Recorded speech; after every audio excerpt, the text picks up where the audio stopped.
in the fossil capital, actually, they are doing the investment and also they're doing the co-founder and co-funding scheme. So actually, for my role, because I'm a mentor and all representative, and I'm encourage all the people to join these programs, because for these programs you can basically conduct your ideas from seed round to Series A. Because if you have any ideas, this platform will encourage you to do some feasibility. We help you to do the feasibility of the business first, and then they will encourage you and providing some investment for it, and also help you to conduct the technical development and also the technical products. So mainly my background is just Okay, thanks. Thanks, Eddie, and welcome on board. This is your first show with us, so do have fun and tell us your thoughts on the topic today, and also a little bit on the investment side of things as well. So moving on, Gary, welcome back. Well, A thank you little very much, introduction. Terrence. It's great to be here as always. Pleasure having you, Gary.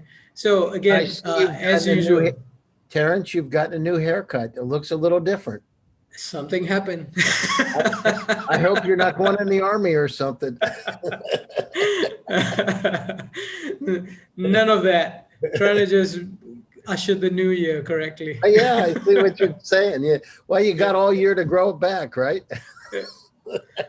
A month or two. Now that looks good. I didn't recognize you for a second. I thought I was on the wrong show for a minute. Yeah, so my name is Gary Fowler, and I'm a serial entrepreneur. So I've been involved in startups for a long time. First startup I did was at 21 years old. I've done 16. I've been involved in 2 unicorns. Click Software was a company that we brought from Israel to the US. I was on the original team. It was sold 19 months ago for $1.35 billion to Salesforce. I'm also the co-founder of Eva.ai, which is one of the top AI companies in HR tech today. I formed that 4.5 years ago. It's closing on $1 billion as we speak, actually maybe a little bit more than that. And I'm also the CEO, co-founder, and president of GSD, Get Shit Done Venture Studios. And we curate companies, help companies from all over the world to go global. My particular passion is artificial intelligence. I've now written 107 articles on AI just in the last year. Love artificial intelligence. AI is the new electricity. So we're looking for incredible companies that are looking to go global that have a distinct AI component. I'm also been writing a lot about quantum computers, and I'm working on 2 books right now. Oh, that's great, Gary. Can't wait to read And then those I got to books. say, Terrence, and a partridge in a pear tree. Right. And to continue with that, for those joining in who just logged on to the show, welcome on board. Today we're going to be talking about a very important topic, in my sense, at least. So we're going to be talking about AI for identity management and facial recognition. Now, I think it's been with us since the 70s, if I read correctly on the many articles there. Facial recognition seems to have come a long way, leaps and bounds almost, since the 70s. It became famous in, I guess, 2014 and onwards, perhaps due to the most cost-effective and mass adoption campaigns that are out there itself. But I think it's important that we start off by talking about the topic itself, and perhaps some top technologies or even some providers that you see today. Maybe we can start with you with this one, Eddie. Can you talk us through a little bit on some of the technologies that are catching your attention at the moment? Okay. So I further talk more about my background. Actually, I've not talked before. Go ahead. Yeah, actually, I'm also a serial entrepreneur actually, and I'm now an entrepreneur focused on neuroscience and artificial intelligence more. Yeah. So for my first activity, because I have a focus on facial recognition for I think 10 years actually, and also the edge computing more. So for me, because uh actually I think the domain expert the domain is a problem actually before, because of course the technologists also for me, the research areas, for facial recognition research areas is a kind is very professional actually, and depends on many different areas. But for the area actually, they cannot come into many industrial projects actually. Yeah, because especially in this antivirus the virus issues, many people wearing the mask. So for basic technologies, they will only focus on the facial, just put in the model training more. But this in this few years, more focus on synthetic data, which is uh, which is not just usual things, and also because for the facial recognition is have not any explainable to different markets. So most of the facial recognition are based on research more actually. But for real cases, of course, there's a little, but for identifier face identifier, it will be a little bit not familiar with the situation. For example, if because my area is to understand people behavior by identifying persons or their faces. So because there are many different areas and also different factors to identify the problems and also the solution. I think the research and the project base is not very equivalent nowadays. Yeah, for me. Mm. I think you're right to say that, Eddie. I think there's lots of emotional identification as well, and we're going to get into that when we talk about some of the sectors moving forward that are adopting the whole biometric tech that we're talking about today. And I think Gary, just over to you with this one. It's considered identity management, facial recognition. It's considered to be one of the most natural of all biometrics measurement, I suppose, because it's just simply for good reason. I recognize you through your face, and I don't recognize you through your fingerprint. So let's kind of look It at depends on if some. you're, if you're in a situation where you, you're a police officer in the wrong jurisdiction. I mean, the thing is, sometimes it's not the right thing, right? There's some laws going against it in the other direction now, where they're actually Right. banning facial recognition. So there's some Mm, controversy around facial recognition today.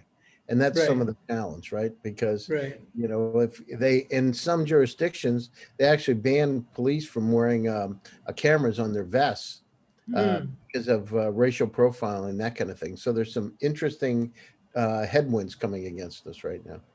Okay, okay. So kind of look at some top technologies and providers. I think America has been ranked somewhere up there in terms of surveillance as well. I forget which city, but I think you were ranked number 10 on one city who is kind of using facial recognition to kind of identify various sectors and various outcomes. So Yeah, I can you mean, kind the of thing is, comment? yeah, Yeah. well, I mean, the thing is, so think about where we are, right? So Mm, if I recently did a show with the head of smart cities for Intel, the general manager globally of smart cities and Internet of Things. So look at where the world is going.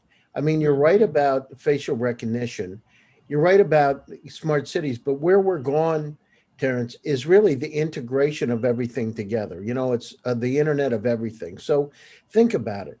If we're in a particular city, how much time does it take for a police officer to patrol a particular city? Now imagine having the capability to identify the perpetrator and dispatch the resources to be able to take care of a particular situation at any one point in time. But that's just the beginning of where this whole journey is taking us. the journey is really tying everything together. So they're not really smart cities, they're intelligent cities. By that, I mean, think about the opportunities. So on one side, we have facial and image recognition. So imagine being able to identify the make, model, and year of a particular car, right? Imagine for traffic flow in a particular city where you're able to identify where that particular car is gone and change the signals, right? The stoplight. So today, on average, a stoplight is only programmed every 8 years in a city.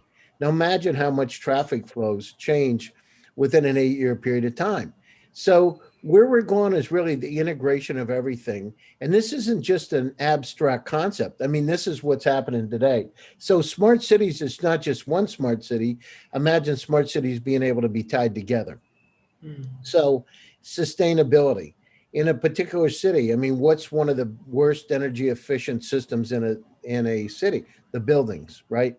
I mean, you've got your air conditioner on all throughout a building, but yet people are in different rooms at any one point in time. Highly inefficient. So it's interesting. And facial recognition is just one of the many journeys.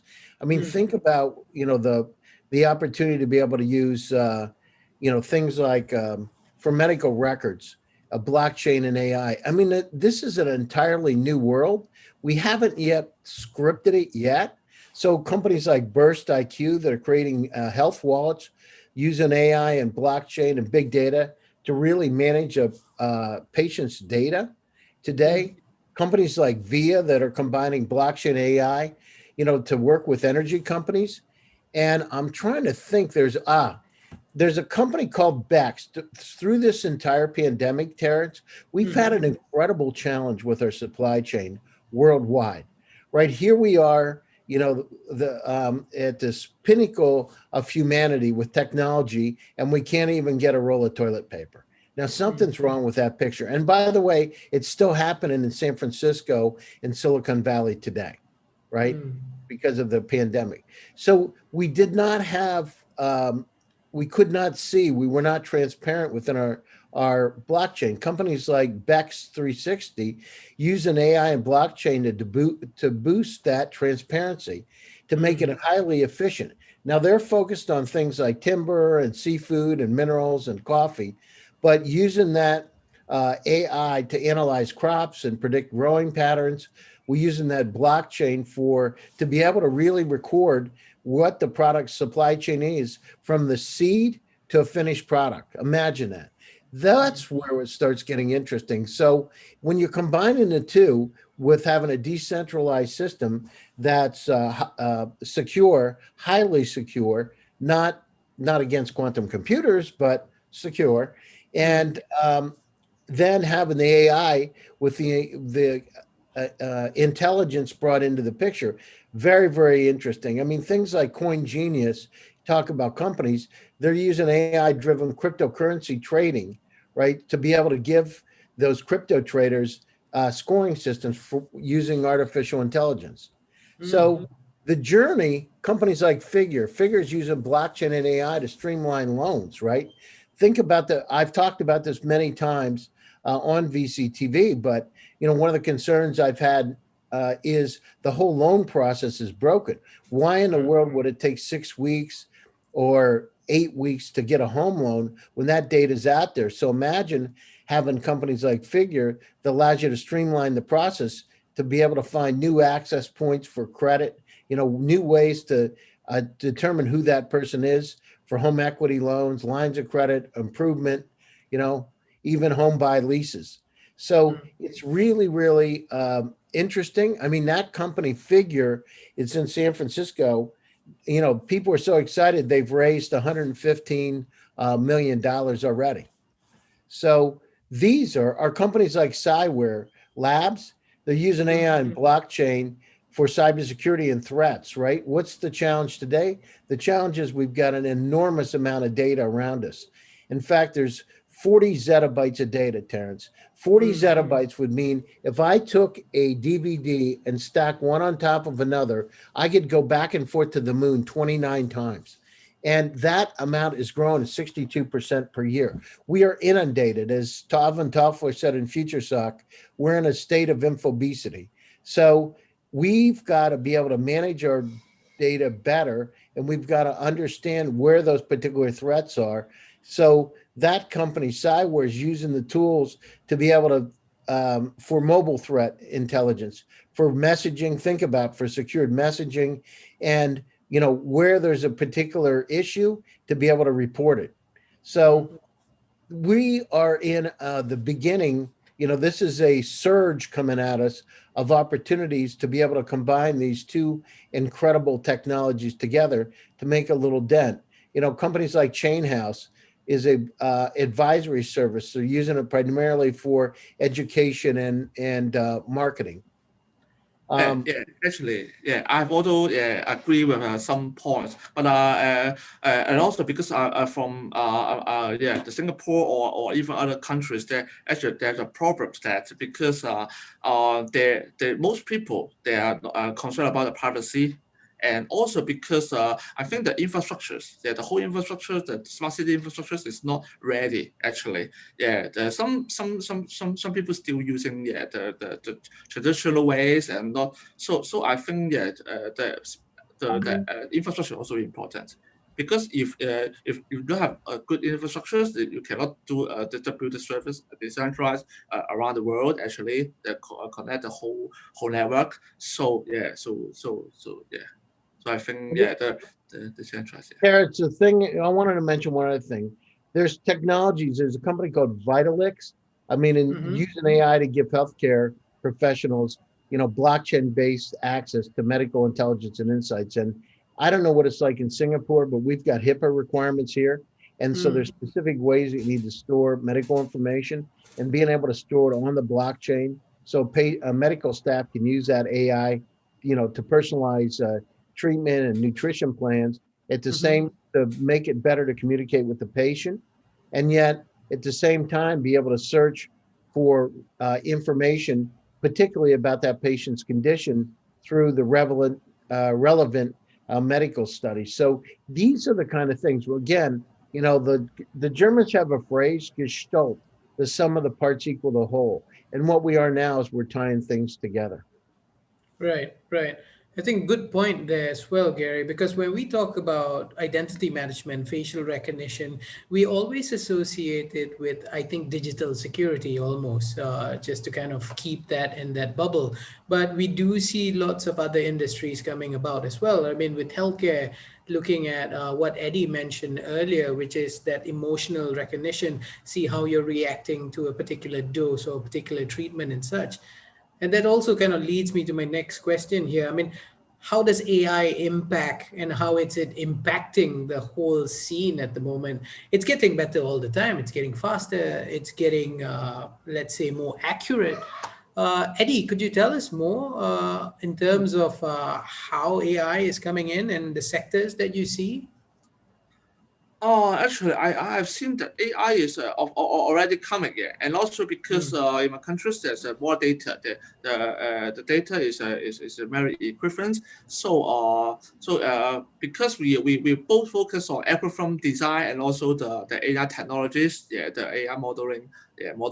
So because we have enough data actually for identifications. So for me, for the modeling method or the edge computer, the technologies is quite good for enough data. And also, of course, some privacy issues. There's not enough data, and also the factor, the factor, the separation of the data. So also so the algorithm design is very important to design to come up to cater the data generations and also to cater in different areas. For example, healthcare, because healthcare we will have some for example diseases or even some the problems. So we have got enough data, essentially of image for the diseases. So for the healthcare, very important, the market is quite professional. It's quite so quite nervous. Yeah. But for other areas, for example, the theft, the thief, or the surveillance, yeah, it will be much difficult, yeah, Right. for the areas, yeah. Right. But I think the AI can implement in a more explainable, because for example, for blockchain or fintech, actually, they will focus more on virtual asset or virtual banking, actually. So in this area, Singapore or even some Asia countries is quite doing well, yeah, to do some virtual asset or virtual bankings. So for AI, they can either establish or the cryptocurrency, or conduct the virtual asset or virtual payment as well. And also the AI can help in the security issue, because those security the computer power or the quantum computing will easily be hacked by the hackers. So, but for AI, they can easily generate it.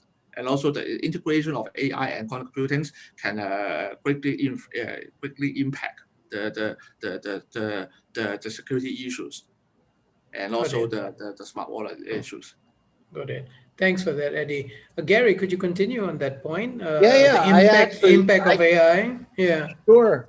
I actually just wrote an article in Forbes. I just shared it with you last week on AI Mm. and cybersecurity. So, um, and I've been writing about that since 2017. So I agree with you. Mm. Question is in terms of AI. So let's talk about the journey of where we are with artificial intelligence. And I've been around the AI scene since Lisp and Ops 5, uh, mostly used in governmental situations. So I've been around it Mm. quite a long time. But let's look at where the journey is. So, as we move down forward through semi supervised, unsupervised AI, our world's changing. And by unsupervised AI, I mean it can make the decisions. It's not rules based. It can make the decisions on its own based on a certain set of circumstances. So things like ladder networks, variational autoencoders, knowledge graphs, those kind of things. And it's finally, we're at a stage, Terrence, where the computing power has allowed us to be able to start to be able to fully realize the potential of artificial intelligence. And I go back to the thing about the data, because think about our own world. And I know this because we've got 19 patents in AI and Google like searches. So let me tell you a little bit about it. The data surrounding us is just inundated each and every person that's viewing the show today. Think about it. How many email addresses do you have? 3, 4, 5, 7, right? Yahoo, AOL. I mean, you name it. When you add them up, you've got that. But then, how many other data repositories, places where you hold information? WeChat, Telegram, Slack, Facebook Messenger, LinkedIn. I mean, you can have 20 plus data sources. So if I say to you today, Terrence, I sent you a message with a file, where are you going to look? Right? Mm. It could be You're right. Facebook Messenger. I mean, I get stuff from VCTV, Facebook Messenger, LinkedIn, email, could be any number of data sources. Well, then you think about how many emails you get today, a couple of hundred. So Mm. our own universe, our own personal universe contains today about 300,000 items. The entire web in 1996 was only 257,000 websites.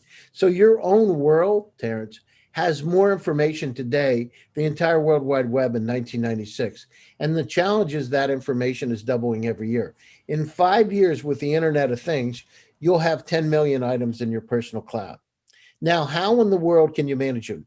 How many times every week do you say to yourself, I know that file exists, but I can't find it. Why? I've either forgotten the keywords or location, right? And I've Yeah. talked to PhDs from places like MIT that have the Mm. same issue. It's funny because it's my thing is I'm a country boy. It's keep it simple, stupid. If I got data, I want to be able to find it. So what I suggest is these technologies like artificial intelligence, like blockchain, are going to be able to secure and help us be able to live our lives better and to solve incredibly complex problems. For instance, recently I was on a panel of 8 AI experts I don't know why they asked me, but they asked me along for the ride, and I came along. You are the AI expert here. I'm just a country boy, I'm just a country boy. So I sat on this panel, but think about it. So if we look at today with Pfizer and their coronavirus vaccine, it was done. A lot of it was done on Watson using modeling, not bench time. Why is it important? Think about how fast we can start to come up with cures for all kinds of diseases and start to do research on all kinds of issues like the aging issue to be able to slow it down. And the AI has given us an opportunity, the neural networks, machine learning, deep learning, to be able to understand how we can live longer, how we can live better, how we can explore the universe. Right? Mhm. We've got in our own Milky Way galaxy, it's estimated to be 6 billion Earth-like planets just in the Milky Way, right? Just in the Milky Way. And I got this from a NASA astronaut, and that's Christopher Altman, by the way, who I met on VCTV, who's a PhD quantum physicist. There are in the universe, it's estimated there are 200 trillion galaxies. Trillion. So if you take 6 times 200, right, you're talking about 1.2, 1,200 trillion Earth-like planets. So we've got quite a journey to go. We're just in the beginning to understand who we are, where we are, and I'm taking the religious aspect and what we need to do. We've got a population on the planet Earth today. In the last 100 years, it's quadrupled. So if we take that trajectory and let's take some modest estimates, it's estimated that within the next 100 years, the population of the planet will be 13 billion. Today, it's 8 billion, right? It quadrupled in 100 years. But we're out of land. We won't have enough potable water. We won't have enough land to be able to grow vegetables. We've got to think differently, as Steve Jobs said, to be able to do it differently. We need to be able to be assisted, not in a smart assistant, but in an intelligent way with AI that can make our lives better. Now, I've written several articles in Forbes. Actually, I've spoken about it quite a lot about emotion AI. By that, I mean, we need to build some compassion into these systems. Or, as Elon Musk said, nothing good's going to happen, right? Because if we just look at it as business and if you look at humanity just from a business perspective, we don't need to treat each other right. We're not really good to each other. We do not good things. We have to go down through and figure out how to do it better and build some compassion in there into these systems. And it's happening today. Terrence, I got to tell you, 5 years ago, I had the pleasure of having dinner with the founder of the internet, co-founder, Vinton Cerf. He literally built DARPANET. And he had worked for the U.S. government building DARPANET, which became the internet. And we talked about how things are tied together and what the future of humanity looks like. And it's happening today. In fact, Nikola Tesla, when he talked about his vision of the world with free power for everybody, is basically these democratization of opportunities, the opportunity to tie everything together. Artificial intelligence will help us make sense of the data and help us to be able to live much longer, much more enriching lives. And longer in the sense that we're going to be able to go down through and model these diseases. I wrote an article recently about genetics, genomes, and gene splitting. And why is it important? We can identify where the bad actors are within our genes and cut it out, right? Slice it, splice it out. So imagine what that does for us. And then if you take some of the research that's been recently done with crabs live a long time. They rejuvenate parts. Imagine when you start to go down through and figure out, how we can take advantage of some of these chemicals, some of these biochemical markers, et cetera, that are out there to be able to help us live longer, more enriching lives. I mean, and we're not that far away. I was involved writing a paper with some MBA students a few years ago called Living to 120. That was a paper, and quality of life. It's now pegged at 150, and people are now talking about in the not too distant future of living to 200 years old, 200, and a much better quality of life. Right. I think the technology will definitely trickle down into the current ecosystem at the moment. And you're right. Some of the points and some of the data that can be used and is being used is definitely going to contribute. But when we talk about the current tech now, when we talk about facial recognition now and identity management now, I think most of us have interaction with it from our smartphones itself. I mean, that's just the level one. There's detection, there's capture, and there's matching. So that's the three basic principles coming along. And then now with the advent of COVID, social distancing, contactless ecosystems, I think you're going to see much more coming about as well. And do remember, gentlemen, lots of people that are tuning in today are in that startup scene itself. So I was wondering if you can kind of also shed some light here. Eddie, perhaps this one's for you. What are the areas that you think some of these companies are coming up with at the moment, or kind of sprouting into? What technologies are they bringing on the table, or what services are they bringing on board? Do you see or notice any different interesting ones coming about, Eddie? Yeah, sure. For AI projects, actually, they're based on more on cow more actually. Yeah. I know most of people that have two voices. One is using cloud SaaS models or AI SSS models to do the services. And one another point is that they have the research team. Yeah, they have developed their own algorithm or all the modelings and own modeling. So these two guys are also equivalent. But for me, because for those traditional things, for example, some healthcare or even retail, they I know many people are using a cloud service, for example, Microsoft Azure or even Google TensorFlow. Yeah, because nowadays TensorFlow has really a cool technologies or API to conduct some facial recognitions or even the projects. So yeah, and also Singapore have some familiar with AWS. Yeah, they because for AWS or also Google Cloud, they can do your research and integrate your algorithms together with your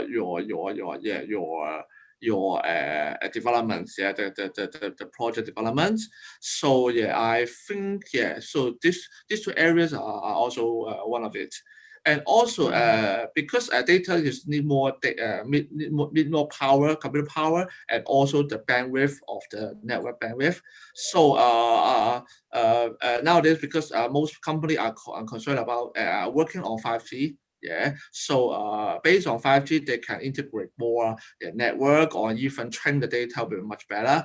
And also, I know I forgot it. Yeah, maybe China. Yeah, they have just conduct a new quantum computing super PC, which is 100 million times than the Stanford. Yeah. The Stanford centers. So I think if the computer power will be much better, so the data maybe easier to do the trainings or do the to do the to do the algorithms.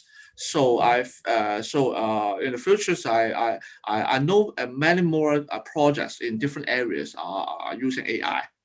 Yeah, and to implement the whole areas, especially the healthcare, also the biotech, and also the I know some company are concerned about the fashion tech actually. Yeah, because the fashion and also encourage some recommendations or the analysis to predict the customer buying and also predict the trend. Yeah, so I think the retail and the fact especially is fashions is becoming more in the industry. Right. But for others, why are much better, especially smart city, AIoT, yeah, the artificial, including the IoT, and also the cloud computing will be also important. Yeah. And Gary, I think, are we still relying on the Facebooks and the Googles and the Microsofts out there? I mean, they do have nice programs like, I mean, Deep Face, FaceNet. I think Amazon has recognition, if I'm not mistaken. They shared that with law enforcement agencies. Are we still relying on these companies, or are you seeing startups coming up with something better, something new? I mean, they're What's coming in your a thoughts? Yeah. situation. I mean, we're in a new, this is the beginning of a journey. We're like a child, right? We're a Mm, child that's 3 months old on a journey for, towards parenthood, and parenting and to be a mature individual and then to have your own kids. We're on this incredible journey. So it's everything in terms of the facial recognition, in terms of tying it together. Well, think about it. I mean, mm, think about how inefficient the systems that we have in place are. Why wouldn't it be a one-to-many approach to be able to have these systems deployed, like in the UK, right? To benefit of where the perpetrator's out, send out a message, and to be able to get it resolved very, very quickly. So, I mean, it's the systems that we have in place today are really inefficient. I mean, think about it. Police officers go around cities, right? But in a mm, more inefficient way. Imagine having those cameras to be able to help. So the challenge is we've got some ethical boundaries that we need to look at. Areas like racial profiling that mm, are highly important need to be addressed. But um, the facial recognition today, I mean, it's I just did a show a couple of weeks ago with Intel, and they're staying on many companies are staying away from the idea, especially in Silicon Valley, in the areas of facial recognition because of the issues with racial profiling. So mm, I'm not saying um, I'm not saying that it's the right thing to do, in terms of to eliminate it all, because there are, as you know, a few weeks ago, I was involved in missing and exploited children's uh, right. presentation. And so using it, it's using it in the positive and right way. But again, it's a journey. So, we talked about, Eddie was talking about AI. Well, AI can be used in all kinds of different ways. Think about it. If you're in retail for, assisting in augmented and virtual reality, here we are today. We're on VCTV. I remember 5.5 years ago when I was speaking to Eric, the venture capitalist behind Zoom, right?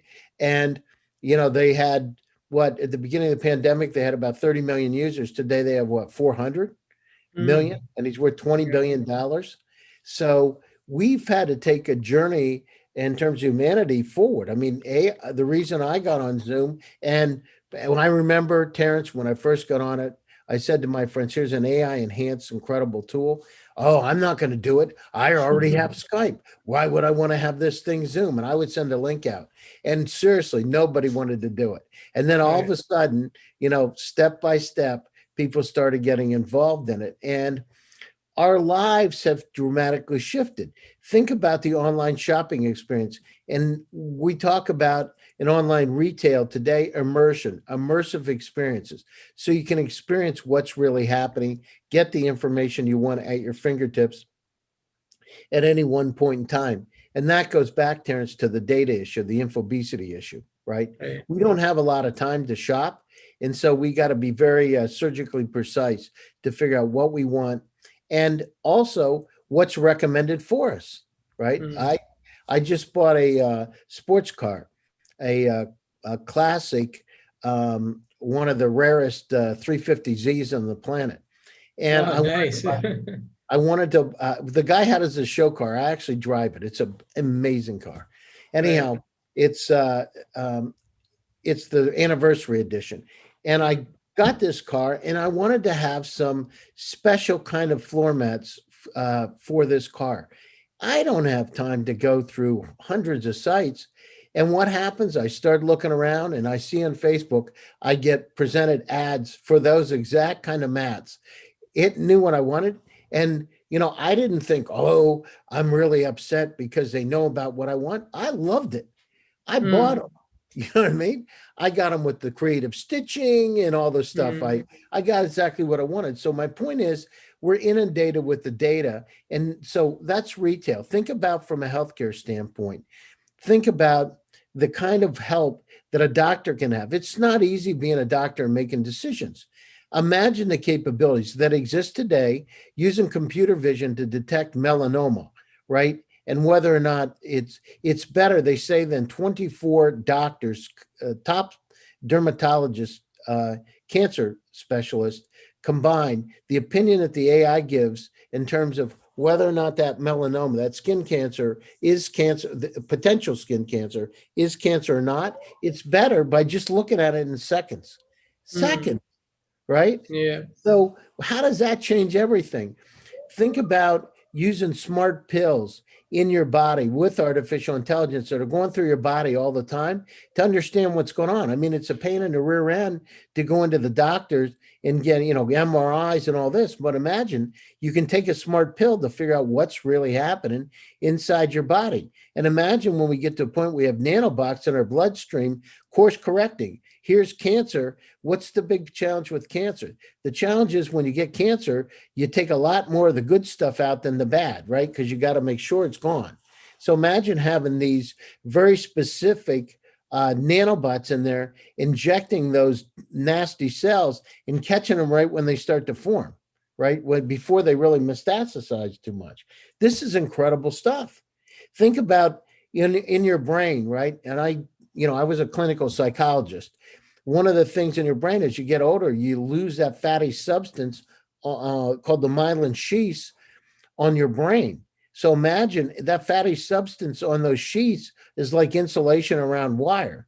One of the reasons that they say that, with Alzheimer's and dementia is that you lose a sheet and your brain short circuits, essentially, right? And you forget and you have challenges.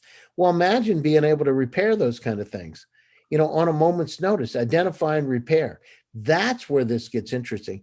That's where AI, robotics start to come together. And as I said, it's gestalt. Everything is coming together as one. And it's incredibly interesting. Remote telemedicine.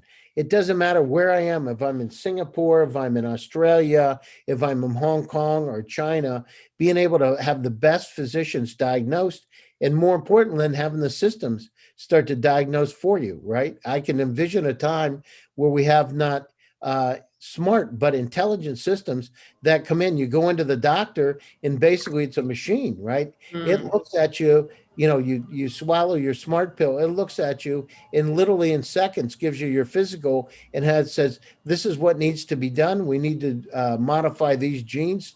Done deal, and all of a sudden we're going to live another 30 years, see it next year. Right. And we'll definitely let our viewers decide on that if they like that notion or not. But again, now just put on your VC hat on. I want to talk about from the point of an investor at the moment, because the businesses looking in at the moment, or the businesses kind of participating in this ecosystem, lauding the word of AI and facial recognition coming up to the market. Eddie, we'll go over to you with this one. How would you help companies like this who come to you for advice or who come to you and seek assistance? Okay. First of all, because AI is not just like doing the ecosystem or a website or web platform actually so simple. So for me, I will recommend the people that they have built up their whole ecosystem or some platform actually to explore to more people and attract more people in your project first. And then because if you just concerned about the research areas and the whole area is not quickly implemented, and also to clarify the whole areas. So for me, I would just suggest people will think about to build up their whole platform first and to focus on this one areas. Because I know from Singapore or even in Hong Kong, most people are focused on too much things actually. Yeah, so they will try to establish their own community first. Yeah, community first, and then to ask more people, to confirm about the research, and also better to done the UX more. Yeah, because I think that intelligence or even AI is not just AI, and it integrated with the human abilities or the problem solving skills. So I think they should think carefully about the business models and also the pain points about the areas. And then after they have built up the first platform, they can think about how AI can help those areas and to integrate the more possibilities and also to cater the security issues or the human issues. Yeah. Got it. Thanks, Eddie, for that. Gary, off to you with this one. How can an investor like yourself help some of the companies that seek your attention and want to present a case to you? I mean, the situation is, it's again, it's keep it simple, stupid. We look for, if the companies are out there, what I'm looking for is number one is a team. I'm looking for incredible ideas. When I say team, Terrence, I mean teams that have some flexibility. If you really want to be a $1 billion company, if you really want to be a unicorn, there's certain things that need to take place. One is you got to understand that changes in companies can take place, may need to be take place. For that, I mean, most times the founders that start the companies and original CEOs aren't the CEOs. It's very rare that you get a Mark Zuckerberg that stays with the company that long, right? It's not like that. So you want to have some flexibility built in. The other thing is you got to understand that if in terms of my investments, I'm looking for companies that want to go global, truly go global, because if they're just a niche player in any one country, it doesn't matter if it's China or India or the US or Europe, I'm looking for companies that really can make a dramatic impact. I'm looking for companies that are ahead of the game, uh, yet at the same time understand that they've got some revenue coming in. By that I mean, if the company has regionally dominated, so let's say the first stage is acceleration, the second stage is regional domination. By that I mean, for instance, if they're an Australian startup, they've really dominated the Australian market and they're ready to go. They've got revenue coming in, so we know they have product market fit, that we know that the team works together. We know that there are a lot of the bugs, the challenges have been addressed, 80% of them anyhow. So when that happens, that really triggers it. Is this company ready to go global? Do they have the right mentality to go global? And how fast can they scale? Then what we do is we use Silicon Valley as a port to the rest of the world, right? Because if I want to raise money, I've raised money from China there, from Israel, from Russia, from Europe, all over. But I did it from one place because 50% of the world's money is still located there. So we use Silicon Valley as a port. We form a Delaware corporation, have the company in Silicon Valley. That doesn't mean that the research, the R&D work is going to be located there. No, it means that part of the operations is there. For instance, companies I built, only 5% of the employees are located in the Valley. The rest of them are located around the world. Right? You want to go where the scale is, where you can get the best deal for the resources, and quality. Who can solve the problem the fastest at the best kind of price. So that's what I do. And it's, if you look at it, I've done 16 companies. I've got 16, also have 16 companies, now 17 in my portfolio. And the one thing that I say is that there's incredible, I mean, think about it. Cybersecurity and artificial intelligence is hot. The supply chain we know is broken. I mean, I joke about the toilet paper thing, but it's kind of funny. Even today in San Francisco, right? They're having a toilet paper shortage again, right? They're just not there. And medical, in terms of pharmaceutical companies using AI to be able to do drug discovery. And I've written several articles about that.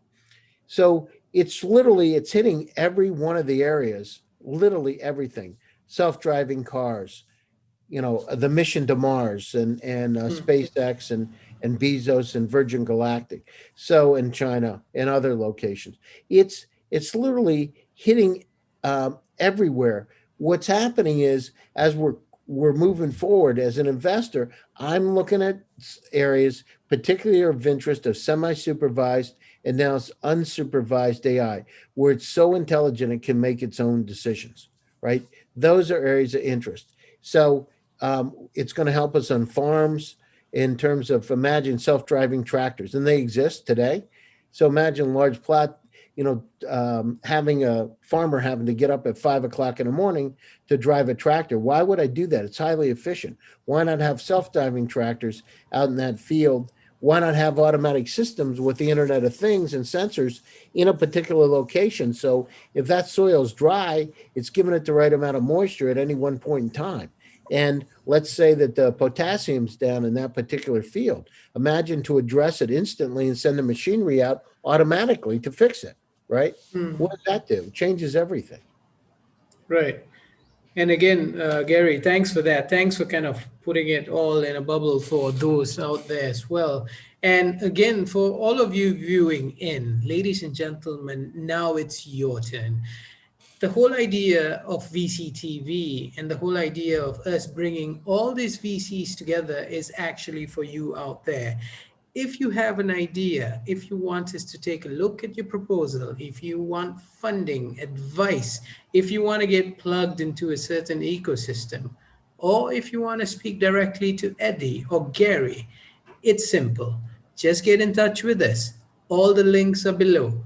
Drop us an email, give us a ring, and we will make it happen from our end. So it's that simple. That's the whole idea of VCTV, bringing all the experts together, all the VCs together, talking about real life cases, real life trends, and emerging companies. So if you're out there and if you're viewing in, get in touch.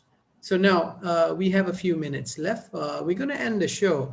Eddie, over to you with this one. Any closing remarks with regards to the topic? Anything that you want to plug? Anything that you want to tell the viewers out there? Go ahead. Yes, okay. I think that AI is very important in the futures, especially 50 years later, because for more people working on some routine working, so yeah, AI or automation is very important. And but be sure that you need to keep confidence of keep concerned about the security, also ecosystems, and also for funding also I recommend you can also focus on unique value propositions or uniqueness, because for AI companies there's most of the technologies are similar actually, and also the industry are actually similar. So it is very carefully to think about what is your unique selling point. And because AI is still improving, and I think that in 30 years later, AI will become very important and also very professional to do all the things. Yeah, and also whether it can replace humans at the routine work. So it's very important. Yeah, that's Great. Thanks for that, Eddie. Gary, over to you. Any last words, any plugs, anything you want to say to the viewers out there? Yeah. I mean, so viewers out, there's an incredible opportunity. AI is a new electricity, data is the fuel, and 5G is literally the turbocharger. So this is a great opportunity for the startups that are out there to explore amazing ideas and to be able to solve incredible problems, like we talked about drug discovery, self-driving cars. I mean, and really increase the efficiency and effectiveness of those systems. In terms of medicine, think about it. Having artificial intelligence as really an intelligent assistant and robotics tied together, imagine how much better that'll make our life, how much more precise surgery is, how much more precise drug discovery is, modeling, genetics, genomes, understanding who we are and how to be able to fix it so we can live longer and live better lives. This is the dawn of a new era. This is the beginning of the 20th century. AI is the new electricity. Think about what happened at the beginning of the 20th century. Over the next 30 years, our lives dramatically shifted, and for a good way. So I'm excited about it. My name's Gary Fowler. You can reach me on LinkedIn, Gary Fowler, LinkedIn. You can reach me on Twitter. I've got a couple of shows, GSD Presents and Gary's Picks, where we highlight the top startups in the world every 2 weeks, sponsored by the VCs in Silicon Valley and the world. So I'd love to hear from you, and keep smiling, stay positive, focus on what you want, visualize, and as we say, get shit done. Great. Yep. Let's get shit done. Again, thank you for the great insights and thoughts for today and on the topic itself. Again, to all those viewing out there, thank you for making time and do join us back on all our next shows that are coming up. Again, gentlemen of the panel, thank you and do come back again on the next show. Bye You have a bye. great day.